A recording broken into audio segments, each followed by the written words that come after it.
Oi pessoal, hoje eu tenho a honra de receber aqui no canal um ator super premiado. Ele é um dos grandes atores do Teatro Nacional. Ele tem tanto personagem marcante que seria um pecado eu escolher um só. Eu tô falando do Pedro Paulo Rangel.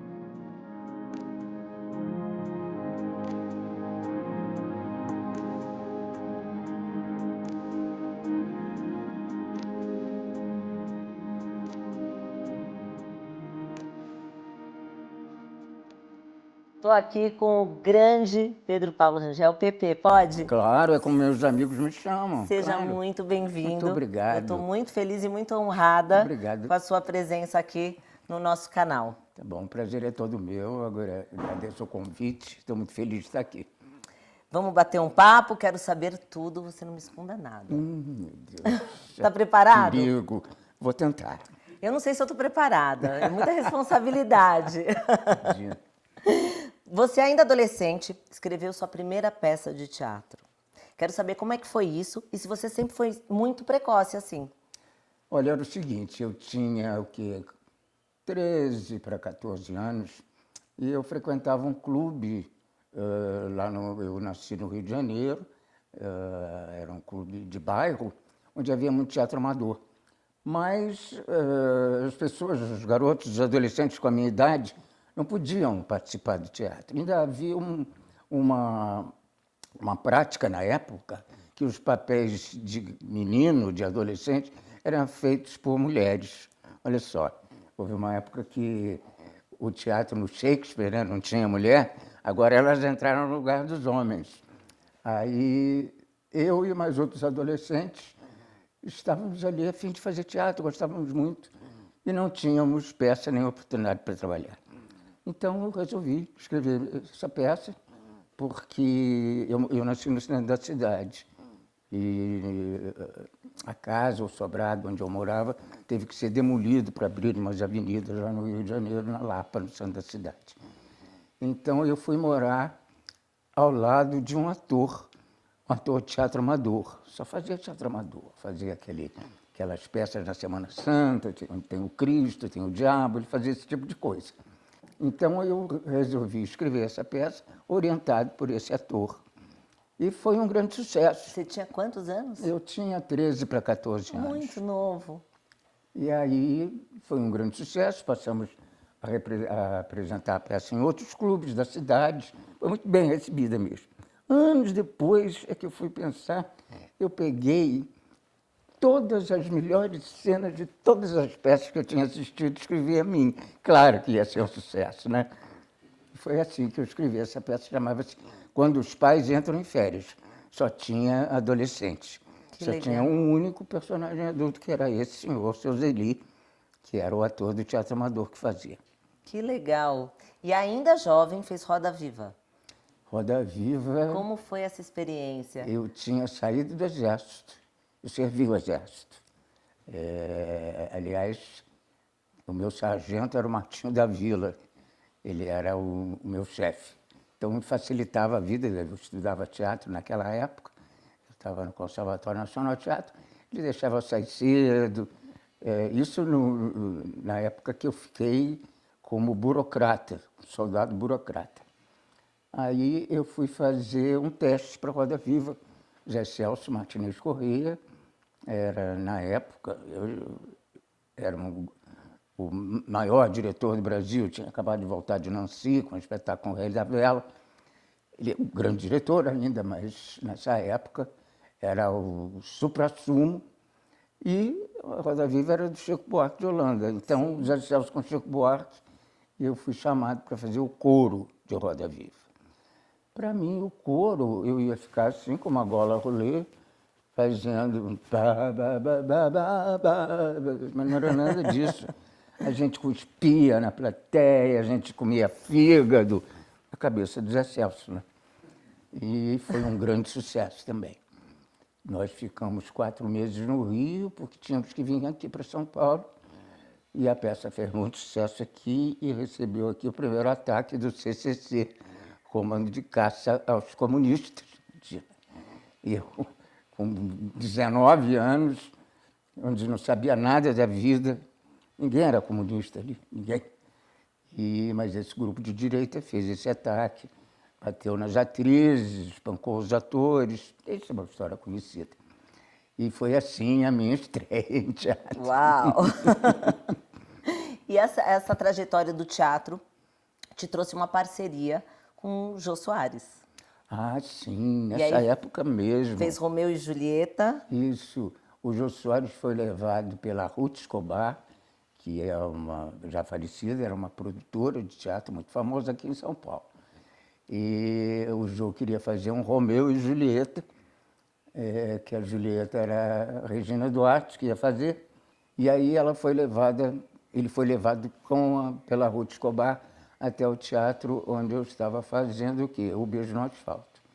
E aí ele assistiu, me convidou para fazer um personagem bem vóleo do Romeu e Julieta. E aí ele gostou muito de mim, ele meio que me adotou. Ele e a mulher dele, na época, a Teresa Austrégésilo. E eu convivia com o Jô diariamente, jantávamos sempre juntos, ele pagava para todo mundo, e aprendi muito com o Jô. Eu divido a minha vida antes e depois do Jô. E eu disse para ele no primeiro programa, lá no SBT ainda, que eu falei, Jô, você me ensinou metade do que eu sei, e a outra metade eu imito. Muito bom, foi um divisor de águas o Jô. Foi mesmo. E como foi fazer o Vivo Gordo com ele? Ah, foi muito bom, porque na época eu tinha acabado de entrar para a TV Globo e antes havia o Planeta dos Homens ou o Planeta dos Macacos. Acho que foram 2 programas diferentes.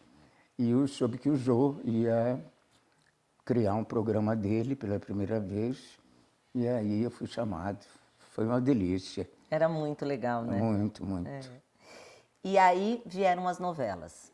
Quero saber como que foi essa trajetória, como que foi essa entrada para as novelas. Bom, a primeira novela que eu fiz foi aqui na TV Tupi.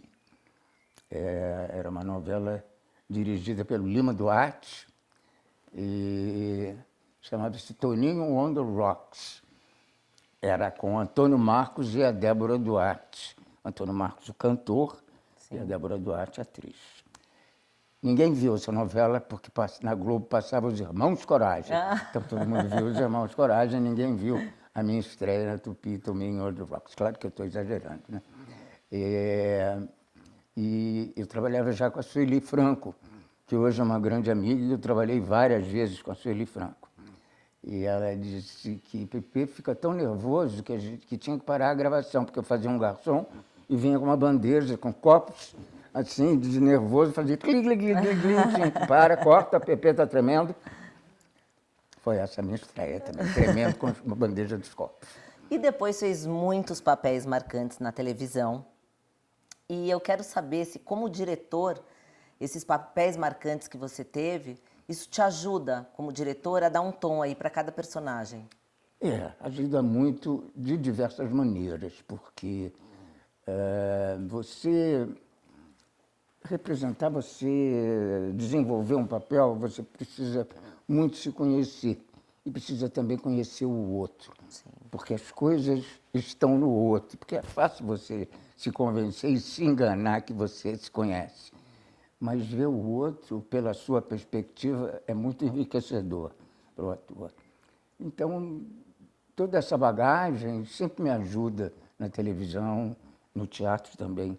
Agora, eu nunca perdi o nervosismo para fazer televisão. Sempre foi complicado para mim, difícil. Sempre dá frio na barriga? Sempre, sempre. Já no teatro, não. No teatro, não? Não. No teatro eu me sinto em casa, sabe? Me sinto muito à vontade. É a sua casa? Eu gosto de fazer teatro. Televisão eu sempre tive um pezinho atrás, porque a minha cabeça foi feita para isso, né? Foi feita dessa maneira. Não, a televisão é uma coisa vendida. Nunca pensei isso, mas isso impacta, né? Você é formado dessa maneira. Talvez por isso eu sempre me deixei inseguro, estou aqui traindo as minhas raízes, por que será? Mas enfim, é uma bobagem. E você arrisca dizer um personagem mais marcante na sua carreira? Bom, na televisão, você quer? Na televisão... Geral. Essa que está repetindo agora, que talvez já tenha acabado, O Cravo e a a Rosa. Eu fui muito feliz nessa novela. Acho que até que deixei de tremer um pouquinho. E era com a minha amiga Sueli Franco também, que fazia a Mimosa. Mas todo o resto do elenco, as pessoas eram todas adoráveis. A direção era do Walter Avancini, que me chamou exatamente para fazer essa novela, foi um chamado dele, e adorei. Agora, no teatro, eu tenho muitos personagens que eu gosto no teatro. Eu costumo dizer que é o último que eu estou fazendo, é o melhor, sabe? O que eu estou fazendo ali naquele momento. Eu agora estou fazendo, aliás, vou continuar a fazer um monólogo que eu e o diretor Fernando Filber criamos. Existe um autor português chamado Antônio Lobo Antunes. Ele não é nada conhecido aqui no Brasil, mas ele é muito famoso em Portugal. Ele é ombreado ao José Saramago lá. E aí eu vou voltar com esse espetáculo chamado Ator e o Lobo. Quando que estreia? É dia 21 de outubro. No Rio, em São No Paulo? Rio, na Casa de Cultura Laura Alvim. Muito bem. E agora a gente vai fazer um jogo que se chama Falo Mesmo ou Prefiro Não Comentar. Tá bom. Aí eu vou te dar uns temas e você ou fala mesmo ou pode pular. Tá bom. Bastidores da TV Pirata. Como era ter tanta gente talentosa no mesmo programa? Olha, não era muito fácil, eu diria, falo mesmo. Não era muito fácil, porque eram egos, estou me incluindo aí, né? Bem inchados. Porque eram programas de muito sucesso e, ao mesmo tempo, era muito interessante porque era experimental. Então, era um luxo você poder experimentar naquele horário de 9 horas da noite. A novela era antes. Hoje é chamada novela das 9. Naquela época era a novela das 8. Sim. E aí, poder experimentar na televisão era uma coisa deliciosa. Mas eu tenho memórias muito felizes daquela época. Olha só, as pessoas, João Vilela, Guilherme Caran, que hoje já é falecido, Luiz Fernando Guimarães, Cláudia Raia, Luiz Cardoso, um buquê de pessoas Grande gentis. elenco. Algum fã mais emocionado te colocou em alguma situação constrangedora? Falo mesmo. Adoro. As pessoas... É muito bom receber o carinho do público, né? Você sabe disso, é ótimo. Mas tudo tem o seu momento. Eu me lembro de uma vez, eu estava aqui em São Paulo, eu estava comendo ali no Bexiga, num restaurante, aí chegou um senhor e falou assim, fala aqui com a minha filha, Olívia, fala aqui, alô, Olívia. Fala aqui com a minha filha, alô, Olívia. Mentira. Então, isso é uma situação Inconveniente, completamente. Né? O que eu vou dizer? Alô, Olívia. Colega competitivo, te atrapalha ou te motiva? Não, colega competitivo atrapalha. Atrapalha. Atrapalha bastante, porque não tem limite, né? Não sabe que todo mundo tem seu espaço.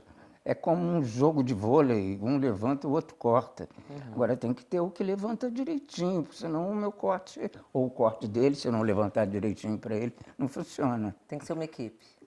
Tem que jogar no mesmo time. É isso aí. Se arrepende de ter aceitado algum personagem? Olha, quando você está contratado naquela época, você assina um termo de compromisso. Né? Sempre que é chamado, você tem que estar à disposição. Porque era assim, na época, você recebia para ficar em casa. Quando você era chamado, você tinha um plus, você ganhava um pouco mais. Eu nunca disse, não gostaria de fazer isso. Nunca fiz isso. Aceitei fazer tudo que te foi proposto. Que me foi proposto. Então, o prato não gostei muito, pesa um pouco. Mas o prato de cima está cheio de coisas fantásticas também. Coisas maravilhosas, Maravilhosas, né? Você acabou de gravar a série Independências. Tem algum spoiler? Olha, tem um spoiler. Eu faço uma participação mínima em um capítulo só. Eu faço o bibliotecário da Princesa Leopoldina. Quem faz o personagem da Princesa Leopoldina, sinto muito, mas eu esqueci o seu nome, meu amor. Ela é inglesa. Então, na realidade, o personagem seria austríaco, mas eu não falo alemão. Eu falo inglês legal, mas o inglês de sotaque americano. Então, eu tive que fazer aulas para falar feito em inglês. E foi bem difícil, porque duas interpretações. Você interpreta o personagem, interpreta uma pessoa que é fluente em inglês britânico, que absolutamente não era o meu caso. Então, foi difícil de fazer. Eu estou louco para ver o resultado. Ah, eu também. Acho que é o 5º capítulo, é uma vez por semana, não é? Agora, voltando em O Cravo e a Rosa, que está aí no Vale a Pena Ver de Novo, eu quero saber, e se você puder me contar, um pouquinho dos bastidores. Como é que era ali atrás, onde a gente não via nada? Olha, deixa eu lembrar, porque a minha memória é uma vaga lembrança, sabe? Eu acho que nunca teve problemas, sempre foi uma delícia. Como eu te disse, o meu núcleo, quer dizer, é onde a gente sempre contracena com as mesmas pessoas, eles chamam de núcleo. O meu núcleo, o único problema do núcleo era ter que acordar cedo, muito cedo, tipo 4h30 da manhã, para ir para a Barra de Guaratiba, que é um lugar muito fora de mão no Rio de Janeiro. Hoje nem tanto, mas naquela época Isso a galera era. não sabe, né? Hein? Os perrengues a galera não sabe, que acorda Não 4 sabe. da manhã. Era muito difícil essa parte, mas acabava se acostumando, né? 9 meses de novela, você acorda às 5, falei, ih, meu Deus, como é que eu dormi tanto? Perdi a hora. Então, não teve assim, um bastidor eletrizante que eu possa iluminar a sua entrevista. Agora, você é um ator que ganhou muitos prêmios, mas teve um espetáculo, que é o Sermão da Quarta-feira de Cinzas, que foi premiadíssimo. Foi sim. Eu Tive quero muita sorte. Quero saber desse rolê, como é que foi? Olha, o sermão era um sermão do Padre Antônio Vieira. E, quer dizer, acho que eu vou dividir a minha vida em várias partes. Também antes e depois do sermão é uma coisa importante que eu divido. Ele foi dirigido pelo Márcio Chaves, que é um diretor carioca. O sermão era um sermão, né? O Padre Antônio Vieira, eu não sei se você estudou Vieira, deve ter estudado na sua época aqui, lá na minha época, era o pavor das aulas de português, era ter que destrinchar o que era sujeito, o que era predicado, qual era aquela voz. Desculpe. Então, o sermão era todo dito, era um monólogo, era todo dito para as pessoas. Então, eu via se as pessoas estavam gostando ou não. Tinha gente que entrava lá para assistir, coitados. Dizia, vamos ver esse rapaz aqui da TV Pirata. É muito engraçado, vamos ver o sermão da Quarta do Vieira, quem sabe o que não sabia o que ia acontecer. E eu via que as pessoas ficavam, o que eu estou fazendo aqui? Era excelente o espetáculo, excelente. Mas era o Antônio Vieira, Padre Antônio Vieira. Então, uma vez aconteceu que eu vi um casalzinho na plateia falando assim, a gente desce aqui, aí vai andando assim, e aí já sai ali naquela porta. Aí eu fiquei olhando, eu falei, não vou fazer isso comigo.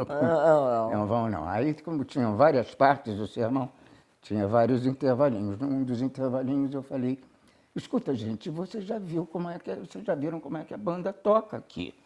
Não vai mudar. Vai ser isso até o fim. Melhorar não vai. Pode até piorar, mas melhorar não melhora. Então, quem quiser sair, não estiver gostando, qualquer coisa, pode sair agora que a gente devolve o dinheiro para vocês, tá? Uau. Ninguém saiu. O casalzinho, assim, ó, não era nem com eles. Mudos e calados. Não mexia um dedo. E aí eu achei engraçado aquilo, passei a fazer toda a sessão, todo o espetáculo. Você eu parava incluiu nessa isso? hora e eu dizia isso. Nunca ninguém saiu. Acho que alguém tinha vontade de sair. Agora, um outro jogo que a gente vai fazer agora, chamado Curto bloqueio ou levo para casa? Tá certo. Você é perigosa, hein? Tá bom, vamos lá. Você reclama com o Ale Contini. Tá bom, depois eu reclamo com Ele que inventou esse joguinho. Foi, né? Ale? Bem a cara dele. Bem a cara dele. Redes sociais. Curto. Apetrechos super tecnológicos. Curto. Atores que não gostam de teatro. Como é que se chama? A última coisa? Bloqueio. Bloqueio. Teatro é vida, teatro não tem como não gostar de fazer, é a base de tudo. Desculpe, estou te interrompendo. Imagina, mas eu quero ouvir mais Tá bom. sobre Não, é isso. isso mesmo. Teatro, nada substitui, não é? Teatro Você é que é vida. fã de teatro, nada substitui a presença viva do ator e do público. Basta dizer isso, está dito. Maravilhoso. Críticos que não gostam de atores. Como é que vou sair desse angu que você me colocou? Posso responder? Eu bloqueio. Então tá, eu bloqueio também. Tá. E essa moda de séries e filmes coreanos? Eu gosto, eu curto. Curte. Reality show, BBB, Fazenda. Bloqueio. Não. Que uma exposição desagradável. E as pessoas gostam, nada disso, nada contra as pessoas que podem gostar do que quiserem, mas eu bloqueio. Festa do Oscar. Curto. Todas, do Oscar, do Grammy, do Emmy, curto todas. Will Smith. No momento estamos bloqueando. Né? Estamos. Foi chato aquilo, né? Ficou desagradável, desnecessário. Não precisava. Não. O Ator e o Lobo. Você me disse que vai estrear no Rio. E eu queria só um pouquinho do que se trata. Dá um spoilerzinho. Tá bem, eu vou te dar. É o seguinte, o Ator e o Lobo Antunes e eu temos muita coisa em comum, apesar de ele ser um pouco mais velho do que eu. Mas ele é surdo, eu sou surdo. Eu uso aparelho nos dois ouvidos. Ele é Lobo Antunes. Eu sou Pedro Paulo Marques Rangel. Esse Marques é da minha ascendência portuguesa. Por acaso, não foi Antunes, porque tem Antunes na família. Então, por acaso, a minha avó não se chamou Antunes. Então, passou para minha mãe e eu ganhei esse Marques no meu nome, mas podia ser Antunes. Existem outras coincidências que eu agora não estou me lembrando para te dizer, porque eu estava dizendo para o Alê que a minha memória é uma vaga lembrança, eu lembro muito pouco das coisas. Então, por exemplo, esqueci a pergunta que você me fez. Eu quero um spoiler da sua peça. Pois é. Então, é sobre as coincidências entre o Lobo Antunes e eu. Ele é um cara... o nosso espetáculo é só as crônicas do Lobo Antunes. Ele escreveu muito tempo no Jornal do Comércio, lá em Lisboa. Acho que ainda escreve. E eu escrevo umas crônicas também, cometo umas crônicas. E aí eu juntei as minhas crônicas com as crônicas do Lobo Antunes. Então o público fica sem saber quem é que está falando, se é o ator ou se é o Lobo. Então Quem é quem? é esse o jogo. Que legal. Conta de novo pra gente onde vai ser e a data de estreia, por favor. Vai ser 21 de outubro, no Centro Cultural Laura Alvim, no Rio de Janeiro. 21 de outubro, no Rio. Uma última pergunta. Para você, ser artista é? O Jô Soares também tem uma definição muito interessante. Ele diz, todo mundo pensa que vida de artista são festas, gargalhadas, felicidade. O pior que é, assim. Maravilhoso! Maravilhoso. Pepe, querido, muito obrigada. Nossa, eu que agradeço. Eu tenho uma lembrancinha aqui para você. É um mimo aqui da nossa chefe, Carla. Cara, obrigado. Eu espero que você goste. Foi um prazer te receber aqui no nosso canal. Bati um papo excelente com esse grande Pepe, esse grande ator maravilhoso. Eu estou muito feliz. Muito obrigado. E não percam, 21 de outubro, no Rio de Janeiro, O Teatro... Ator e o Lobo. O Ator. Casa de Cultura Laura Alvim. Com Pedro Paulo.